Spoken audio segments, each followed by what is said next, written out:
The first sit that I'm going to talk about is Jeff Wilson Jr.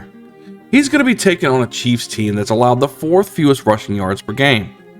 Now, I believe this is because most of the teams really have to pass the ball just to keep up with the Chiefs. But either way, this should be a passing game with not much to see from either team's rushing ability. Sit Jeff Wilson Jr. in Week 7. The next sit that I'm going to talk about is Damien Pierce. Now, Pierce will be going up against a Raiders team only allowing 81 rushing yards to opposing running backs thus far this season. Pierce is, however, a young stud at the running back position, but I do believe that the Raiders will hone in on Pierce and make Davis Mills actually beat them. Pierce may be your best option, so you may have to start him, but if you do have someone else that's comparable to Pierce, I would just sit Pierce in Week 7. My last sit is Clyde EdwardsHelaire.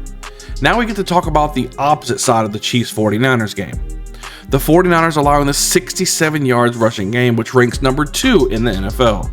EdwardsHelaire is already not getting those bell cow numbers that you really want because he's splitting with Jerick McKinnon, and now he goes up against a defense who prides himself in stopping the run. No thanks on EdwardsHelaire in Week 7. The first start at running back in Week 7 that I'm going to talk about is Rhamondre Stevenson. Stevenson has been showing out since he took over for Harris. He gets to go up against the Bears defense, who allowed the 3rd most rushing yards to opposing running backs this year.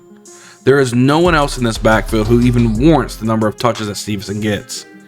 Get Stevenson in your lineup this week.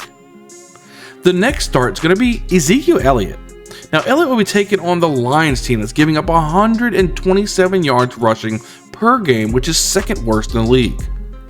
With the rumor of Dak Prescott having a good chance of suiting up for this game, they're going to want to more lean heavily on that running game to kind of ease Prescott back into action. This is where Elliott comes into play. Even with him sharing the load with Tony Pollard, both of these running backs are sure to eat against this terrible run defense of the Lions. The last start I'm going to talk about is actually Tony Pollard. Speaking of the Cowboys running game, I have to add Pollard to my list of starts this week.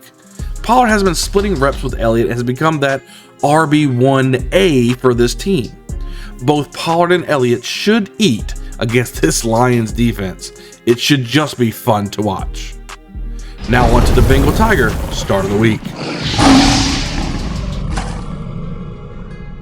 The Bengal Tiger Start of the Week is going to be Josh Jacobs. Jacobs will be going against the Houston Texans, who lets everyone and their grandma run all over him.